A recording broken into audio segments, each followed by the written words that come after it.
الرحمن الرحیم۔ السلام علیکم ناظرین، میں حلیم مصری پروگرام گوشہ ادراک میں آپ کو خوش آمدید کہتا ہوں۔ آج 4 ہے، 24 مئی ہے اور بدھ کا روز ہے۔ پروردگار کی بارگاہ میں دعا گو بھی ہوں اور پر امید بھی ہوں کہ پوری دنیا میں آپ جہاں کہیں بھی ہوں گے، صدقے میں محمد والے محمد علیہ السلام کے خیر و عافیت ہوں گے۔ ناظرین، آپ کو ہمارے پروگرام کے فارمیٹ کا علم ہے، اس میں مختلف موضوعات کے ساتھ آپ کی خدمت میں حاضر ہوتے ہیں۔ آج کا ہمارا موضوع بہت ہی اہم ہے۔ ہمارا موضوع ہے آج سعادت کے اوپر بات کریں گے اور اس کو مختلف حوالوں سے موضوع سخن بنائیں گے، اور ہمیشہ کی طرح ہمارے موضوعات کے اوپر بات کرنے کے لیے ہمارے ساتھ شخصیت موجود ہوتی ہیں۔ یقیناً آپ کی شخصیت کسی تعارف کی محتاج نہیں ہے۔ ہمارے ساتھ موجود ہیں بلیک بن سے جناب علامہ سید نجم الحسن نقوی صاحب۔ قبلہ آپ کو پروگرام میں خوش آمدید کہیں گے اور آپ کی خدمت میں سلام عرض کریں گے۔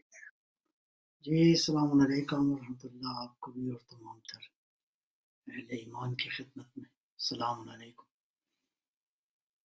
جزاک اللہ قبلہ، جزاک اللہ۔ تو ناظرین، ہمیشہ کی طرح تھوڑی سی تمیدی گفتگو کے ساتھ پروگرام کا آغاز کیا جاتا ہے۔ جیسا کہ ہمارا موضوع سعادت ہے، تو سعادت کا مفہوم قبلہ ذرا بیان فرمائیے، اس پہ روشنی ڈال دیں۔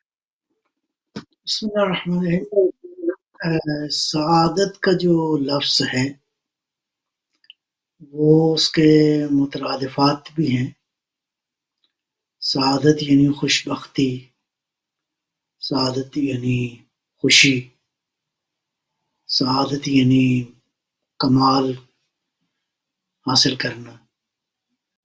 انگلش میں بعض الفاظ استعمال ہوتے ہیں، بلس، ہیپینس یا سپریم ہیپینس، جوائے، کانٹینٹمنٹ، یا اس کو الٹیمیٹ پلیئر کا مفہوم بھی دیا گیا ہے، اٹر جوائے، یعنی خوشی ہی خوشی ہو جہاں پہ، تو یا ویلفیئر فرض کریں، فیلسٹی۔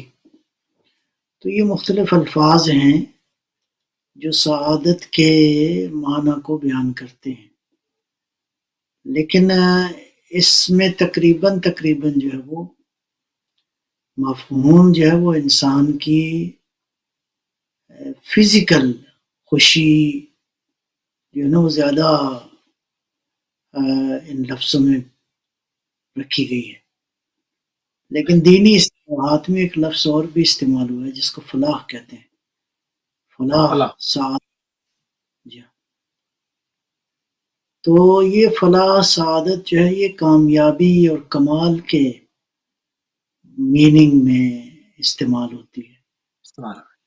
اور یہ فلاح اور جو ہے سعادت، یہ خوشی، اس کو آپ کہہ سکتے ہیں یہ 2 طرح کی ہے، مادی بھی ہے اور معنوی بھی ہے۔ مادی خوشی تو وہی ہے جو انسان کے وجود سے مربوط ہے، انسان کی اس دنیا کے اندر جو خوشیاں ہیں ان کا تعلق اس سعادت کے ساتھ ہے۔ گویا بالفاظ دیگر انسان جو ظاہری وجود کے اندر انسان کے پاس ہے توانائی پائی جاتی ہے، اس کے ذریعے وہ اپنی ان مادی خوشیوں کو حاصل کرے۔ مادی خوشیوں سے مراد ظاہر ہے کہ اس دنیا میں مربوط ساری خوشیاں ہیں، لذتیں ہیں، لیکن اس کا ایک پہلو جو ہے وہ معنوی ہے۔ معنوی پہلو جو ہے وہ بہت ہی بالاتر ہے۔ قد افلح المؤمنون، صاحبان ایمان جو ہیں وہ سعادت مند ہیں۔ بہت ہی خوبصورت ہے کہ تمام تر اہل اسلام ساری دنیا کو جب نماز کی دعوت دیتے ہیں تو حی علی الفلاح کی دعوت دیتے ہیں۔ فلاح یعنی سعادت۔ تو یہ سعادت جو ہے یہاں پہ جو دین کا پیغام ہے، یہ سعادت سب کے لیے ہے، صحیح، کسی ایک بشر یا کسی ایک گروہ کے لیے نہیں ہے۔ فلاح یعنی فلاح دارین، سعادت دارین، دنیا کی بھی سعادت اور آخرت کی بھی سعادت۔ تو یہ اس اعتبار سے دینی حوالے سے یہ بہت ہی خوبصورت مفہوم ہے، خوبصورت لفظ ہے.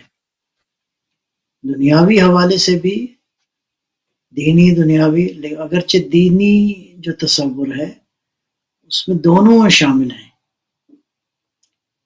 جی، لیکن کچھ ٹرمز کنڈیشنز کے ساتھ ہے. انسان دنیا کی لذتیں خوشیاں حاصل کرے، لیکن وہ خوشیاں جو جن خوشیوں سے انسان کی آخرت خراب نہ ہو، صحیح. وہ خوشیاں جن سے انسان جو ہے خدا سے دوری کو نہ خریدے، اللہ سے دور نہ. لہذا اس کا مطلب یہ ہے کہ خود کچھ خوشیاں ایسی ہیں جن کا تعلق صرف اس دنیا کے ساتھ ہے. دیکھیں، انسان کی جو مخلوقات جو ہیں وہ دو طرح کی ہیں. اسی حوالے سے کچھ ہیں جن کو اللہ نے اختیار اور ارادہ نہیں دیا. صحیح. جی، وہ کیا ہیں؟ جمادات ہیں، حیوانات ہیں، نباتات ہیں. ان کے اندر جو ہے وہ مثلاً حیوانات میں آگے کئی قسمیں ہیں. زمین پہ چلنے والے، زمین پہ رینگنے والے، سمندر میں تیرنے والی مخلوقات، ہواؤں میں پرواز کرنے والی مخلوقات، پرندے ہیں یہ سارے کے سارے. یا مثلا فرض کریں مکڑی جو ہے، کیا خوبصورت اس میں پایا جاتا ہے، وہ جالا جو بناتی ہے. انجینئرنگ کے حوالے سے بہت ہی خوبصورت چیز ہے وہ. صحیح. ان ساری چیزوں کا تعلق غریزے کے ساتھ ہے، انسٹنکٹ کے ساتھ، ارادہ نہیں کہتے آپ.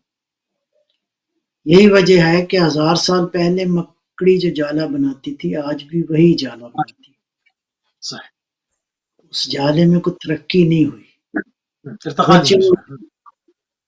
اگرچہ اٹ سیلف وہ خوبصورت وہ چیز بناتی ہے. یا مثال کے طور پہ ہزاروں سال پہلے اگر یہ جو شہد کی مکھی ہے یہ شہد پروڈیوس کرتی ہے تو آج بھی ویسے ہی ہے. تو ان مخلوقات کے پاس ارادہ بھی نہیں ہے اور اختیار بھی نہیں ہے. صحیح. انسان وہ مخلوق ہے جس کو اللہ نے ان مخلوقات میں جو خصوصیات ہیں وہ بھی عطا کی ہیں، عطا فرمائی ہیں.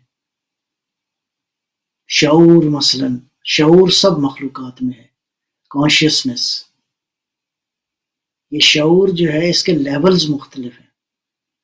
صحیح. جس لیول کا شعور جو ہے، مکڑی میں بھی شعور ہے، چونٹی میں، چڑیا میں بھی شعور ہے، نباتات، درختوں میں، مچھلیوں میں شعور ہے، پرندوں میں شعور ہے. لیکن جس سطح کا شعور جو ہے وہ انسان کو حاصل ہے، ان کو نہیں حاصل. تو شعور سب میں ہے، لیکن ارادہ اور اختیار جو ہے وہ اللہ نے انسان کو عطا فرمایا ہے. اب اگر سعادت حاصل کرنی ہے تو اس ارادے اور اختیار کے ماتحت انسان نے سعادت حاصل کرنی ہے. جانوروں کی سعادت تو وہی ہے، اچھا کھانا اور ان کی صحت کے لیے جو ہے وہ جو چیزیں چاہیے وہ میسر ہوں. صحیح. ان کے عوام استراحت کے لیے جو چیزیں چاہیے وہ انہیں میسر ہوں. کھائیں پیئیں، بس نتھنگ ایلس. کچھ اس میں کھائے جانے والے جانور ہیں، کچھ دین کی نظر میں نہیں کھائے جانے والے، اور وہ بھی اس لیے کہ ہارمفل ہے ان کا کھانا. صحیح. خالی فزیکل نہیں، سم ٹائمز اسپرچولی کھانا پینا حرام ہے بعض چیزوں کا. اینی وے یہ ایک بحث ہے. اب دو طرح کی مخلوقات ہیں، ایک وہ جن کے پاس ارادہ اور اختیار نہیں ہے. ہم نے کہا شعور ہے، ارادہ اور اختیار نہیں ہے. انسان کے پاس ارادہ اور اختیار ہے، اب اس سے انسان نے سعادت حاصل کرنی ہے، وہی الٹیمیٹ خوشی، الٹیمیٹ ہیپینس، فلاح جس کو کہتے ہیں. اور فلاح کا پیغام جو دینی نظر سے بہت ہی عمومی ہے. تو یہ تقریباً فلاح کا ایک مفہوم جو ہے وہ آپ کی خدمت میں عرض کر دیا. صحیح. اچھا، اگر ہم مفہوم تو آپ نے پیش کر دیا، اگر سعادت کے حوالے سے اس کے مختلف نظریات کی طرف جانا چاہیں ہم کہ اس میں مختلف کیا نظریات پائے جاتے ہیں، اس پہ کیا کہیں گے آپ؟ سعادت کو ڈیفائن کیا ہے مختلف لوگوں نے مختلف انداز سے. مثلاً جناب ارسطو جو ہیں وہ ان کے نگاہ میں جو ابھی چیز موجود ہے وہ کہتے ہیں کچھ چیزیں ضروری ہیں، کچھ غیر ضروری ہیں، کچھ حرام ہیں، کچھ غیر حرام ہیں، کچھ کام انسان کے کرنے والے ہیں، کچھ انسان کے کام نہیں کرنے والے. تو ایک بڑا اپنی حوالے سے انہوں نے ایک بڑی خوبصورت ڈیفینیشن پیش کی ہے سعادت کی. تو سعادت کہاں پہ ہے؟ وہ ان میں درمیانی راستے کا اختیار کرنا ہے، واجب اور حرام کا درمیانی راستہ، ضروری غیر ضروری کا درمیانی راستہ، چاہیے نہیں چاہیے، اس کا درمیانی راستہ جو ہے اس سے سعادت حاصل ہو سکتی ہے انسان کو. ایک رائے جو ہے وہ بعض اورینٹلسٹ اسکالرز نے، ایک کتاب بھی ہے دا پلیئرز آف فلاسفی،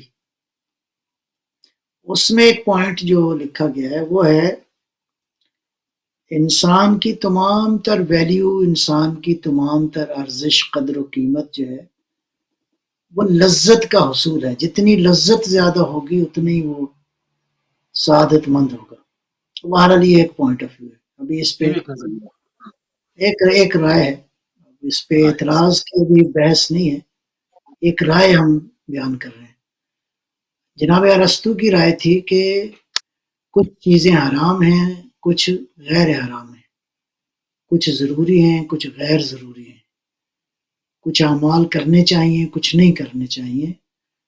تو درمیانی راستہ انسان اختیار کرے. یہ دو رائے ہو گئی. تیسرا جو پوائنٹ آف ویو ہے وہ ہے زیادہ سے زیادہ انسان جو ہے وہ نفع حاصل کرے،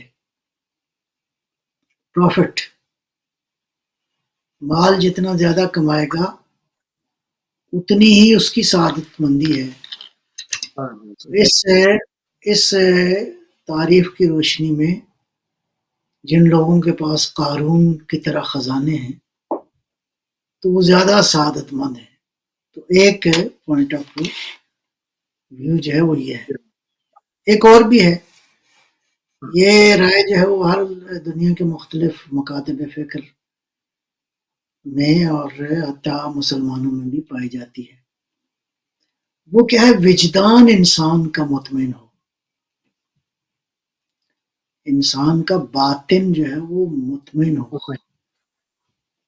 یعنی خوشی اور لذت محسوس کرے اس دنیا کے اندر.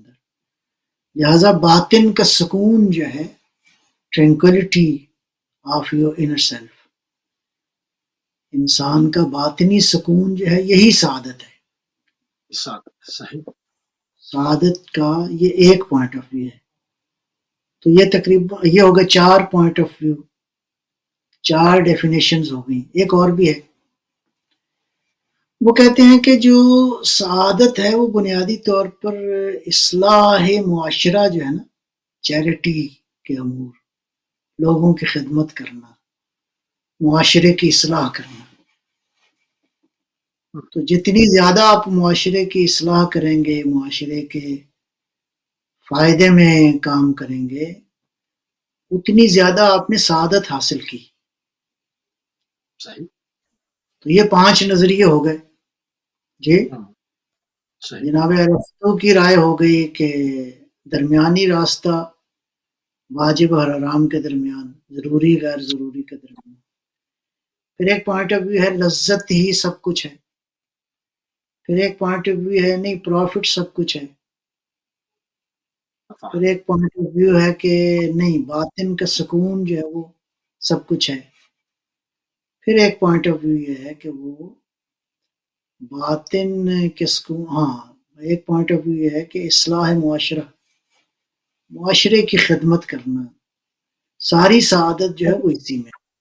اچھا، جو لوگوں نے نظریات پیش کیے اس میں سے بعض ایک آدھ کو چھوڑ کے باقی یقیناً سعادت کے حقیقی مفہوم کو بھی وضع کر رہے ہیں، اس کو بیان کر رہے ہیں، مگر یہ سب نے ایک کسی ایک سمت کو کیوں اختیار کیا ہے؟ مطلب اس میں دو دیکھیں دو ہم سمت تو ابھی رائے پیش کر رہے ہیں نا، یہ لوگوں کی رائے، اس پہ مفصل بحثیں ہیں، کتابیں لکھی گئی ہیں، یعنی باقاعدہ ہر نظریے کے جو حامل لوگ ہیں انہوں نے کتابیں ٹھیک ٹھاک لکھی ہیں، ابھی ہم اس تفصیل میں نہیں جاتے، ہم آتے ہیں اس نقطے کی طرف کہ اسلام کی رائے کیا ہے،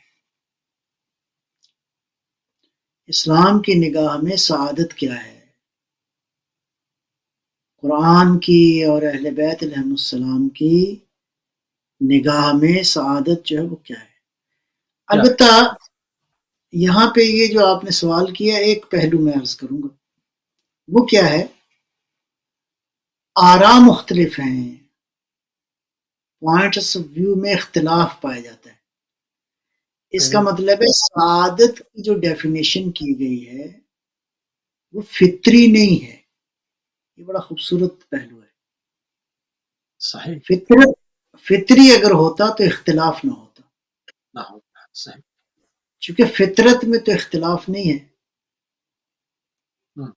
بشر کی فطرت ایک ہے، مخلوقات کی فطرت ایک ہے، جب فطرت کی بحث ہوگی تو فطرت کا مطلب ہے جو سب کے ہاں پائی جاتی ہو، ٹھیک ہے جی، ہر مخلوق میں جو ایک جیسی مخلوقات ہیں ان میں پائی جاتی ہو اس کو کہیں گے نیچرل، فطری، لہذا یہ تعریفات جتنی بھی ہیں یہ فطری نہیں ہے،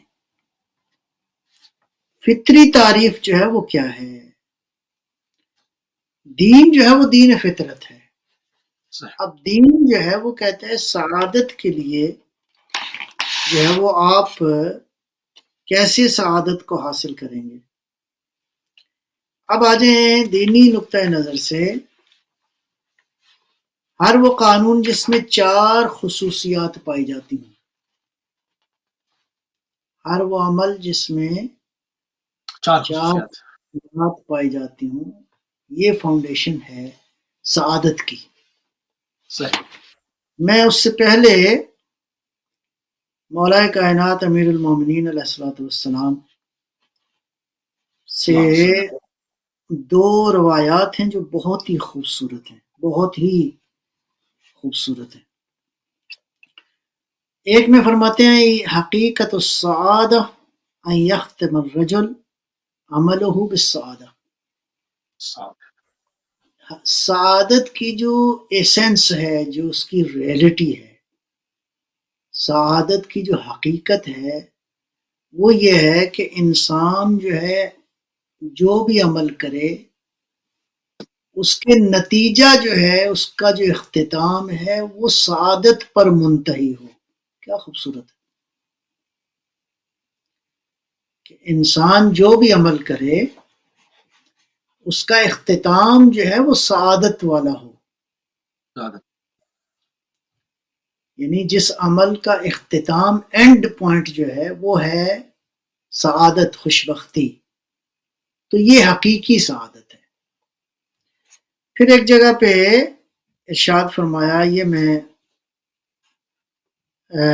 اسی حوالے سے امیر المومنین علیہ الصلوۃ والسلام سے فرمایا، الذی یستحق اسم السعادہ علی الحقیقہ سعادت الآخرہ، کہ اگر آپ کسی چیز کو سعادت کہنا چاہتے ہیں تو حقیقت میں آخرت کی سعادت جو ہے وہ سعادت ہے، اس کائنات کی بالآخر ایک اینڈ ہے، ایک آخرت ہے جی، وہ آخرت اگر سعادت ہے تو سعادت میسر آ گئی۔ اور فرمایا ہی اربعۃ انواع، یہ 4 طرح کی سعادت ہے جو انسان کو میسر آ جائے تو سعادت کی حقیقت میسر آتی ہے. بہت ہی قابل توجہ ہے. نمبر 1 فرمایا بقاء بلا فناء. کیا خوبصورت ہے، بہت ہی خوبصورت ہے. بقا، باقی ہو، کوئی بھی عمل باقی رہے، کوئی بھی چیز باقی رہے، بلا فنا، اور اس سے کبھی فنا نہ ہو. تو کون سا عمل ہے جو باقی رہے اور اس کو فنا نہیں ہے؟ یعنی کون سی چیز جو باقی رہے اور اس کو فنا نہیں ہے؟ مادہ میں تو عالم مادہ میں ہر چیز نے فنا ہونا ہے. تو فرمایا یہ جو سعادت ہے پہلی قسم اس کی یہ ہے البقاء یا بقاء بلا فناء. دوسرا فرمایا علم بلا جہل. علم ہو جس میں جہالت نہ ہو، جس میں نادانی نہ ہو.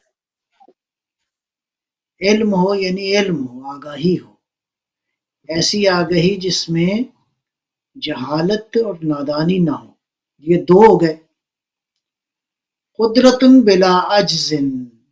ایسی قوت توانائی جی جس میں عجز نہ ہو، درماندگی نہ ہو، ناتوانی نہ ہو. توان ہو، انرجی ہو، لیکن اس میں انسان ناتوان نہ ہو. قدرت ہو، ناتوان ہو جائے، عجز آ جائے، ضعف آ جائے، کمزوری آ جائے، تو پھر وہ قدرت نہ رہی. یہ 3. غنا بلا فقر. غنی ہو لیکن اس میں فقر نہ ہو. واہ سبحان اللہ. یہ بہت ہی خوبصورت پہلو مولا نے بیان فرمائے. اب آ جائیں اس بات کی طرف کہ اسلام کی نگاہ میں سب سے پہلی بات تو یہ ہے، سعادت کو میں عرض کر رہا ہوں، اسلام کی نگاہ میں پہلی بات تو یہ ہے کہ انسان ایک سماجی، ایک معاشرتی مخلوق ہے. یہ ایک قضیہ اسلام کی نگاہ میں. کیسے؟ یا ایھا الناس انا خلقناکم من ذکر و انثی وجعلناکم شعوبا و قبائل. یعنی اے انسانوں، ہم نے تمہیں میل اور فیمیل کی شکل میں، یعنی معاشرے کی بنیادی اکائی جو ہے وہ میل اور فیمیل ہے جی. اور اس کے بعد شعوبم و قبائلہ، مختلف ٹرائبز میں، قبیلوں میں، قوموں میں ہم نے تمہیں جو ہے وہ تقسیم کیا. لہٰذا انسان کی جو خلقت ہے وہ معاشرتی اور سماجی وجود رکھتا ہے. نمبر 1. صحیح. اچھا، نمبر 2، اس انسان کے لیے ایسے قوانین کی ضرورت ہے جس میں کنٹرڈکشن نہ ہو، تضاد نہ ہو. تو تضاد ہے، تزاحم ہے، کنٹرڈکشن ہے، ڈفرنس ہے فرض کریں. تو یہ جو کنٹرڈکشن ہے اس کو کون دور کرے گا؟ عدالت. یعنی قانون ایسا ہو جو عدالت پر مبنی ہو. تو انسان جو کہ ایک معاشرتی وجود ہے، سماجی وجود ہے، اس کے لیے ایسے قانون کی ضرورت ہے جس میں کنٹرڈکشن نہ ہو. اس سعادت کی جتنی تعریفیں ہم نے ابھی تک دیکھی ہیں ان سب میں اتفاق نہیں ہے کسی بات پر. بقول آپ کے ہر ایک نے ایک پہلو جو ہے وہ لیا ہے، ایک پہلو کو وضع کیا ہے، کمپریہنسو نہیں. ساری ضروریات کو مد نظر نہیں رکھا گیا. تو دینی طور پر یہ ایک پوائنٹ ہو گیا کہ انسان سماجی وجود ہے، مخلوق ہے. ایسے قانون کی ضرورت ہے جس میں کنٹرڈکشن نہ ہو. نمبر 1. 2، ایسا قانون جو فطرت سے ہم آہنگ ہو. چونکہ سب انسانوں کی، چاہے وہ کسی بھی کانٹیننٹ کا رہنے والا ہو، کسی بھی رنگ کا ہو، کسی بھی نسل کا ہو، کوئی بھی زبان بولتا ہو، سب کی نیچر ایک ہے. سب کو بھوک لگتی ہے، سب کو پیاس لگتی ہے، سب کو لباس کی ضرورت ہے، سب کو ایجوکیشن کی ضرورت ہے، سب کو جو ہے وہ خوراک کی، شیلٹر کی ضرورت ہے. تو قانون کی دو خصوصیات ابھی تک عرض کی ہیں جو انسان کو سعادت تک پہنچا سکتا ہے. ایک عدالت ہے، دوسرا کوآرڈینیشن ہے فطرت کے ساتھ. جی اچھا، اسلام کو جو دین فطرت کہا گیا، اس کو اس حوالے سے بھی تھوڑا سا مربوط فرما دیجیے. اس کو میں عرض کرتا ہوں. لہذا ابھی ہم جا رہے ہیں سعادت کی جو فاؤنڈیشنز ہیں دین کی نگاہ میں، کہ پہلی بات تو عرض کیا کہ ایسے قانون کی ضرورت ہے جو عدالت پر مبنی ہو، پھر جو فطرت سے ہم آہنگ ہو. اگلا مرحلہ جو ہے کہ وہ دو مرحلے ہیں، ایک ہے قانون کی لیجسلیشن، ایک ہے قانون کی امپلیمنٹیشن. تو قانون کا سرچشمہ کون ہے؟ اللہ. صحیح. اور قانون کو نافذ کون کرے گا؟ ان دونوں مرحلوں میں ضروری ہے کہ قانون بنانے والا اور قانون نافذ کرنے والا خطاؤں سے پاک ہو. اس کا مطلب ہے در حقیقت ایسے وجود کی ضرورت ہے جو ذاتی مفادات کی بنیاد پر نہیں، انسان کے فائدے کے لیے قانون بنائے. اور اصل منبع قانون کا اللہ کی ذات ہے. اور اس کے بعد اگلے مرحلے میں جس انسان کو کہا گیا ہے، اختیار دیا گیا ہے کہ قانون نافذ کرو، وہ بھی تابع ہے اس کے فرمان کے، تو وہ بھی معصوم ہے.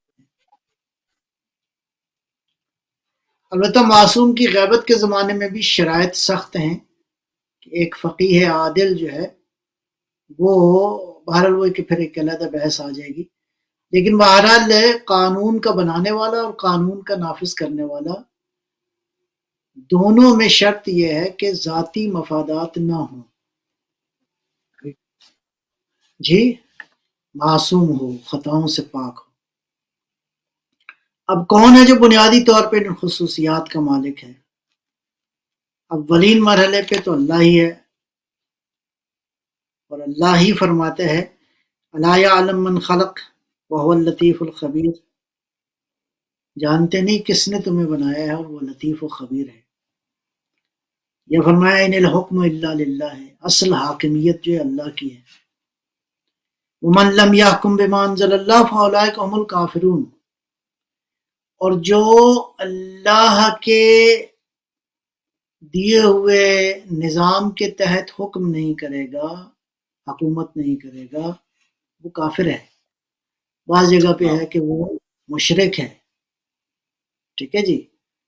اس کا مطلب ہے کہ پروردگار نے انبیاء علیہ السلام کو جو بھیجا ہے وہ بھیجا ہے کہ جو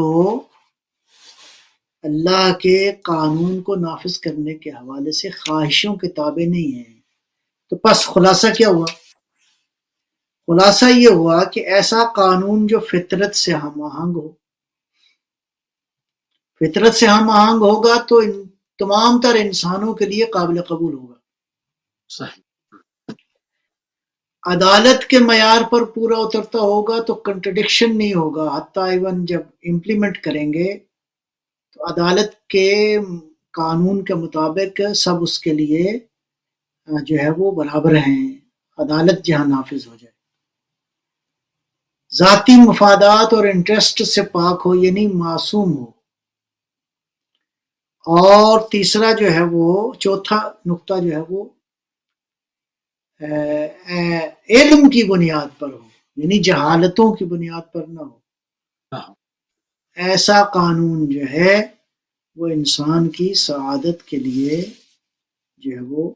اب آ جائیں اس بات کی طرف کہ اب قانون کو جو نافذ کرے گا، اب جو قانون کو نافذ کرے گا اس میں جو خصوصیات پائی جانی چاہیے، اس میں اللہ نے جو قانون بنیادی اصول طے کر دیا ہے، اس میں ایک پہلو جو ہے وہ سورہ یونس میں فرمایا قل اللہ یہدی للحق، میرا حبیب کہو کہ اللہ جو ہے وہ حق کی ہدایت فرماتا ہے.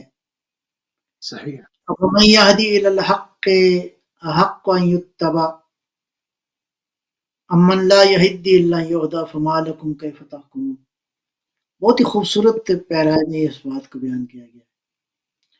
وہ یہ ہے کہ کیا وہ زیادہ سزاوار ہے کہ اس کو تم فالو کرو جو تمہیں حق کی طرف لے جاتا ہے. بس ہادی کون ہونا چاہیے؟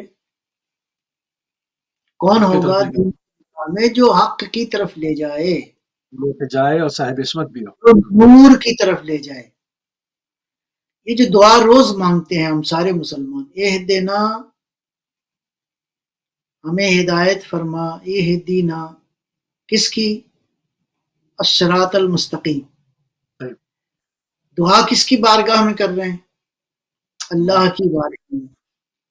اصل ہادی تو وہی ہے، لیکن ظاہر ہے کہ اس ہادی نے جو نظام بنایا ہے وہ ڈائریکٹ ہدایت نہیں کرتا، وسیلوں سے ہدایت فرماتا ہے.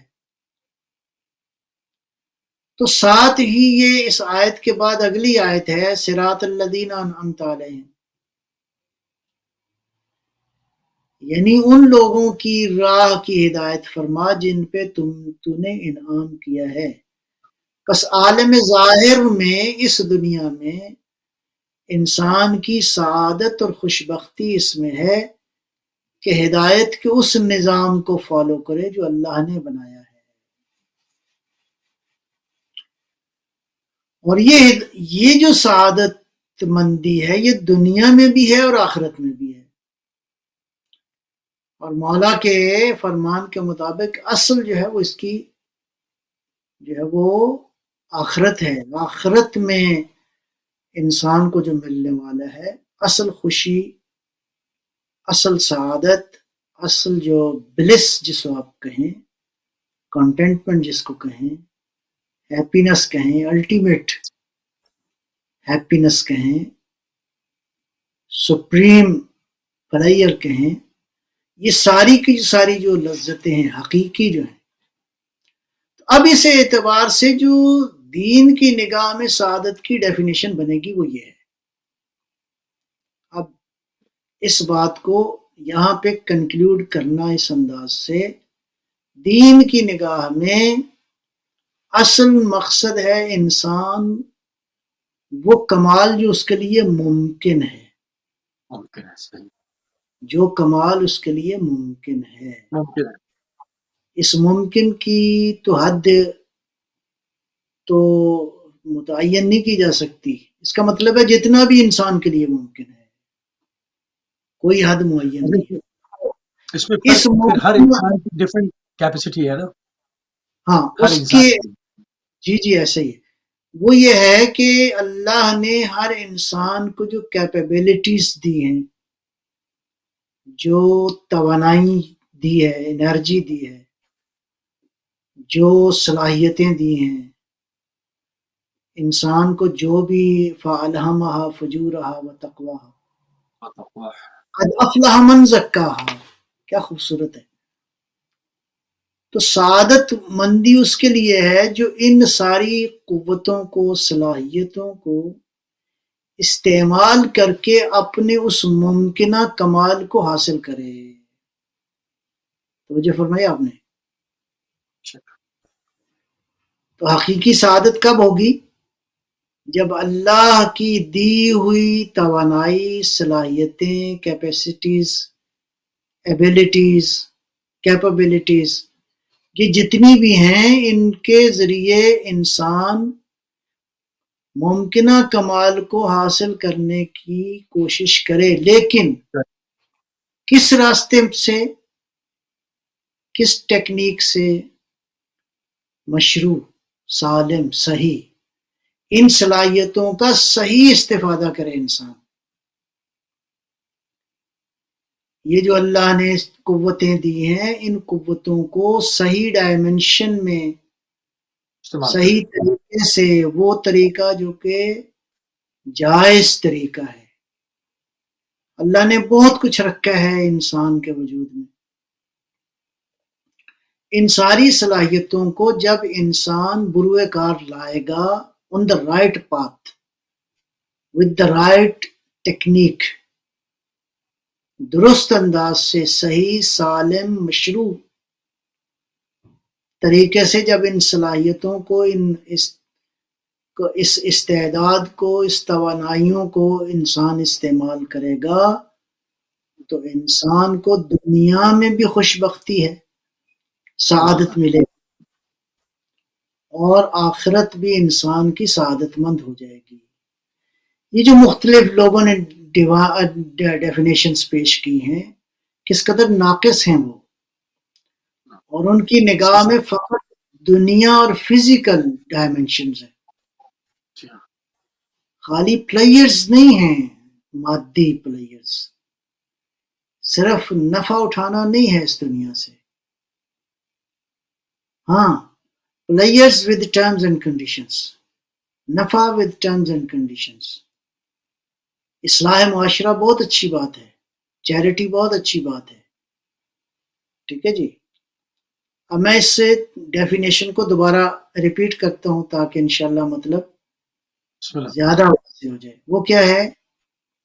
اللہ نے، خالق نے انسان کو جو توانائیاں، جو انرجیز دی ہیں، جو کیپیسٹیز، کیپیبلٹیز، ایبلٹیز انسان کو میسر ہیں، ان کو حاصل کرے ممکنہ کمال تک پہنچنے کے لیے، لیکن اس شرط کے ساتھ کہ ان صلاحیتوں کو صحیح استعمال کرے، مشروع طریقے سے استعمال کرے، شرعی دینی طور پر جن راستوں کو جائز قرار دیا گیا ہے، جن ٹیکنیکس کو. لہٰذا اصل یہ ہے کہ انسان خود کو سمجھے، اس کی سعادت اس کو سمجھ میں آئے. اگر انسان اس نتیجے پہ پہنچتا ہے کہ انسان فقط ایک مادی وجود ہے، ایک فزیکل وجود ہے، باقی اینیملز کی طرح، تو پھر یہ اینیمل جب اس کی نگاہ آخرت پہ ہوئی گی نہیں، اور یہاں سے جانے کے بعد کسی اور امور اور مختلف عوالم جو ہے اس کی نگاہ میں پیش نگاہ نہیں ہوں گے، تو یقیناً وہ پھر جانوروں کی طرح جو ہے وہ اس کو آئیڈیلائز کرے گا، اس دنیا کو. پھر تو یہ تعریف جو بعض لوگوں نے کی ہے کہ انسان ایک ایسا جانور ہے جو ٹولز بنا سکتا ہے، پھر ختم. انسان نے کیا اس دنیا میں کتنا کو رہ لینا ہے؟ تو دنیا کی نگاہ جو ہے وہ پھر انسان کو اس عظیم ترین سپریم جو سعادت ہے اس تک نہیں پہنچا سکتا یہ نظریہ. لہذا انسان اپنی حقیقت پر، اسی لیے مولا امیر المومنین علی ابن ابی طالب علیہ السلام سے جو ایک بہت ہی خوبصورت ایک کلمہ قصار ہے، معرفت النفس انفع المعارف. کیا خوبصورت ہے. معارف جتنے بھی ہیں ان میں سب سے بہترین جو معرفت ہے وہ نفس کی معرفت ہے، انسان کی اپنی معرفت ہے. تو اپنا انسان معرفت حاصل کرے گا تو سمجھ میں آئے گا جی انسان جو ہے وہ زمینی نہیں ہے، انسان زمینی مخلوق نہیں ہے، انسان عالم بالا سے ہے. لہذا سعادت اور خوشی کا جو حقیقی تصور ہے وہ وہی ہے کہ جب انسان اس منزل کو حاصل کر پائے. لہذا انشاءاللہ انسان کی سٹرگل جاری ہے، جدوجہد جاری ہے. یہ جو سعادت ہے نا، اس کے بعض حوالوں سے قرآن نے ایک سورہ نور کی آیت ہے، وَإِن تُطِيعُوهُ تَهْتَدُوا، اگر اللہ کے رسول کی اطاعت کرو گے تو کامیاب ہو جاؤ گے، ہدایت پا جاؤ گے۔ یعنی اللہ کی بارگاہ سے جو انسان کے لیے سعادت کا جو فارمولہ بنایا گیا ہے، اس میں اطاعت ہے کہ انسان حقیقی خوشیوں کی طرف اگر سفر کر سکتا ہے تو اس کا ایک راستہ ہے کہ معصوم کی اطاعت کرے، اس راہ کی اطاعت کرے جو راستہ جو ہے وہ خطاؤں سے پاک ہے، صراط مستقیم۔ اور یہ جو سعادت کا راستہ ہے، اس میں کسی بشر کو اختیار نہیں دیا گیا، اس لیے کہ بشر جو ہے اس کی نگاہ تو اتنی نہیں ہے، اس کی اپروچ اتنی نہیں ہے جتنی خالق کی ہے۔ خالق کی اپروچ ظاہر ہے کہ وہ خالق ہے، انسان تو ظاہر ہے کہ ابھی انسان تو خود ہدایت کا محتاج ہے۔ یہی وجہ ہے کہ آپ جو اوپر میں نے شروع میں عرض کیا کہ سعادت کی جو مختلف ڈیفینیشنز آئی ہیں، کوئی ایک دوسرے سے وہ میل نہیں کھاتی، ساری مختلف۔ تو اسی لیے فرمایا ربک یخلق ما یشاء و یختار ما کان لهم الخیرہ، یہ اللہ ہے جو چاہتا ہے وہ خلق کرتا ہے اور جس کو چاہتا ہے اختیار کرتا ہے، اس میں تمہارا اختیار کوئی نہیں ہے۔ سبحان اللہ۔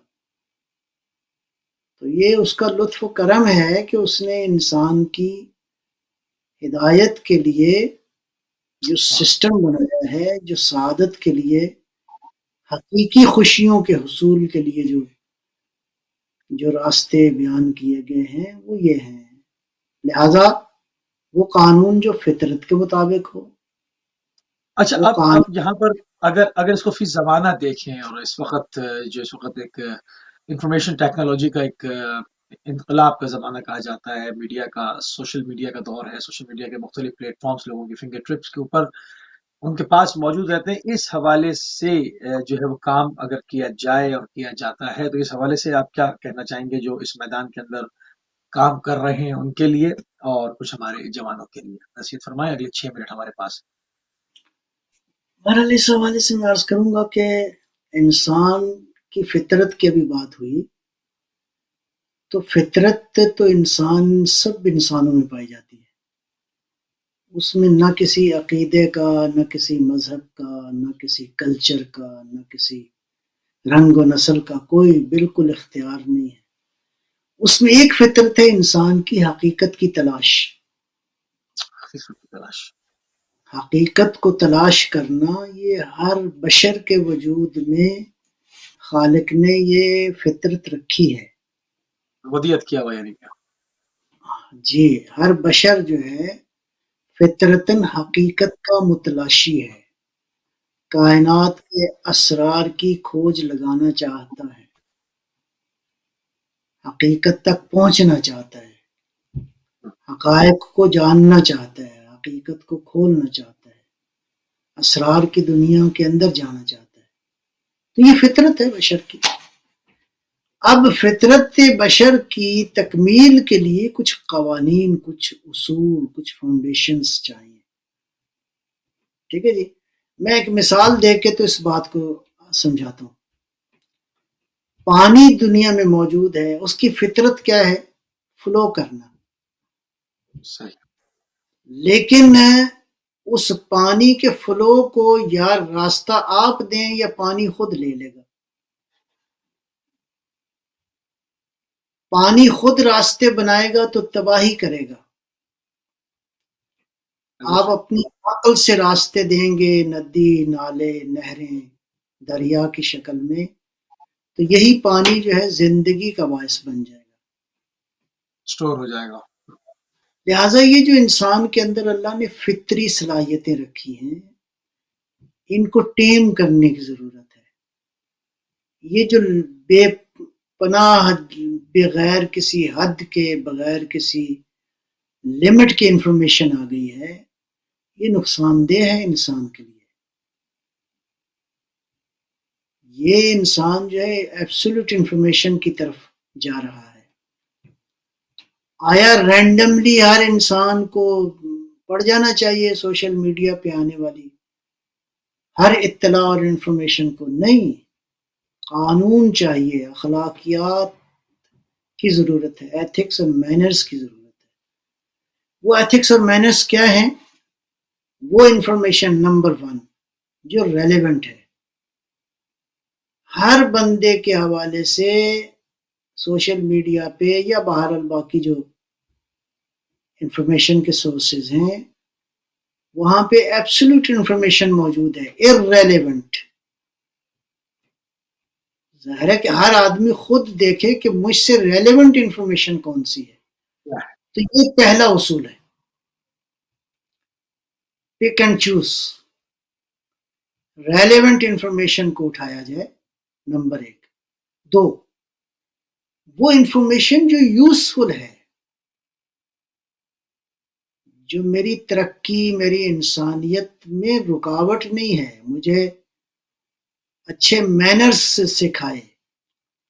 نبی اکرم صلی اللہ علیہ وآلہ وسلم کی یہ حدیث مبارکہ جس میں فرمایا انما بعثت لاتمم مکارم الاخلاق، اس کا معنی جو ہے تقریباً اگر یوں کہیں کہ مجھے صرف اللہ نے ایک کام کے لیے بھیجا ہے، وہ یہ ہے کہ میں تمہارے مینرز کو مکمل کروں. تو ہاؤ اٹ از امپورٹنٹ. لہٰذا ہر انفارمیشن جو ہے اس سے میرے مینرز ٹھیک نہیں رہتے، انسانیت جو ہے وہ زیر سوال آ جاتی ہے. ہر انفارمیشن فرسٹ آف آل تو ارریلیونٹ ہے، زیادہ تر انفارمیشن. 2، آیا یوزفل ہے میرے لیے یہ انفارمیشن؟ خصوصاً نوجوان جن کو اللہ نے انرجی دی ہے وہ ساری انرجی ادھر ہی ضائع کر دیتے ہیں، 8 گھنٹے 10 گھنٹے بیٹھے رہتے ہیں. It's not good. صحت کے لیے بھی ٹھیک ہے، اور خود آپ کی شخصیت ختم ہو جائے گی اگر آپ سارا وقت جو ہے اسی پہ صرف کریں گے. اس کو مینج کیا جائے، اس کو ٹیم کیا جائے، اس عادت کو. سبحان اللہ. 30 سیکنڈ قبلہ. تو بہرحال خوشبختی اسی میں ہے کہ ریلیونٹ یوزفل انفارمیشن جو ہے اس کو اجازت دیں، خود کو اجازت دیں کہ آپ اس تک پہنچیں. اور اس کے بعد تھرڈ جو ہے وہ سرٹیفائیڈ انفارمیشن، اس کے لیے بھی آپ کو کوشش، ہر آنے والی انفارمیشن سرٹیفائیڈ نہیں ہے. تو یہ 3 باتیں ان کا خیال رکھیں انشاءاللہ سب لوگ، تاکہ جو ہے وہ میڈیا جو ہے وہ واقعاً اس کی جو پازیٹیو سائڈ ہے وہ اس سے ہم استفادہ کریں. بہت شکر گزار ہیں قبلہ، انتہائی مشکور ہیں اور انتہائی ممنون بھی ہیں کہ آپ نے ایک مرتبہ پھر اپنا قیمتی ٹائم اہل بیت ٹی وی کو دیا. ناظرین، موضوع سعادت کے اوپر کہ سعادت کا جو ہے وہ مفہوم کیا ہے، اس کے بارے میں مختلف نظریات پیش کیے گئے، مختلف جو فلاسفرز ہیں ان کے جو خیالات ہیں وہ آپ کی خدمت میں پیش کیے گئے. اس کے بعد اسلام کی نگاہ میں جو حقیقی سعادت کا مفہوم ہے